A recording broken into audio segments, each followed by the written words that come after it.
ఇంకొక ఆయన ఉన్నాడు దర్శనం, ఎక్కడ చూసినా అన్నిట్లో వాటాలు.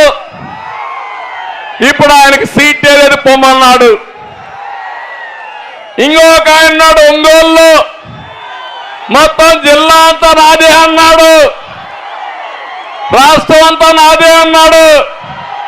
ఎక్కడున్నాడు తమ్ముళ్ళు? ఇప్పుడు అడ్రస్ గల్లంతా అయిపోయింది. కొండేపిలో ఎవరో ఒక నామకుడు పెట్టారు. ఇప్పుడు ఆయన అడ్రస్ ఎక్కడుంది ఎత్తుక్కోవాలి మనం అందరం. ఇది రాజకీయమా అని మిమ్మల్ని అడుగుతున్నా, సమాధానం చెప్పమని మిమ్మల్ని అడుగుతున్నా. ఒక నాయకుడు చేసిన తప్పులకి ఆయన దగ్గరుండే ఎమ్మెల్యేలు బలిపశువులు చేశారు. ఒక చిన్న కథ ఉంది. ఒక గజ దొంగ కోర్టులో అంతా అయిన తర్వాత ఆయన గురిసి ఇచ్చేస్తారు.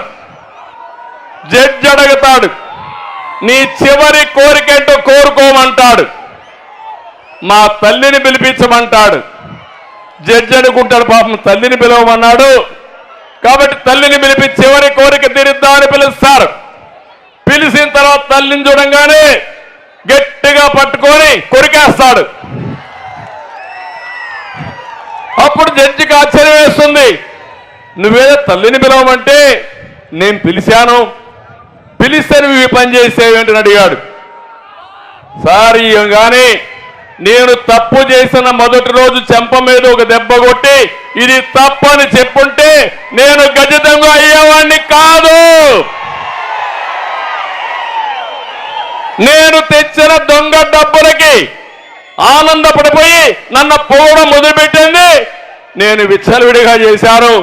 నా తప్పు చేసింది నా తప్పు కాదు, నా తల్లి ప్రోత్సహించింది కాబట్టి ఆవిడే నేరానికి కారణం అన్నాడు.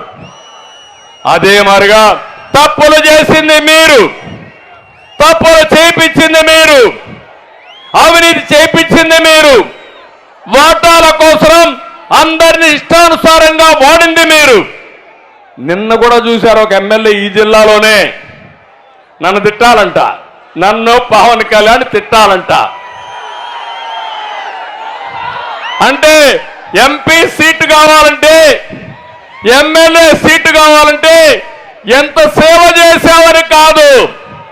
చంద్రబాబుని ఎన్నిసార్లు తిట్టావు,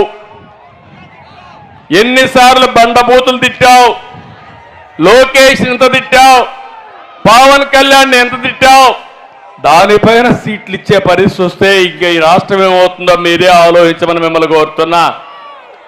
కొంతమంది ఎమ్మెల్యేలు అన్నారు, కొంతమంది ఎంపీలు అన్నారు, మాకు సంస్కారం ఉంది, నీకు సంస్కారం లేదు, మేము తిట్టాం, అవసరమైతే నువ్వు సీట్ ఎక్కిపోయినా పర్వాలేదని చెప్పారు. వాళ్ళని గట్టిగా అభినందిస్తున్నా, మీరు కూడా అభినందించాల్సిన అవసరం ఉంది. అంటే ఇవన్నీ చూసిన తర్వాత తమ్ముళ్ళు మీకు బాధ అనిపిస్తుందా లేదా అని అడుగుతున్నా. ఎలాంటి సంస్కృతి ఇది? అంటే నన్ను మా మిస్సెస్ని అసెంబ్లీ సాక్షిగా తిడితే, బూతులు తిడితే వీళ్ళు పెద్ద నాయకులు అయిపోతారా అని నేను అడుగుతున్నా.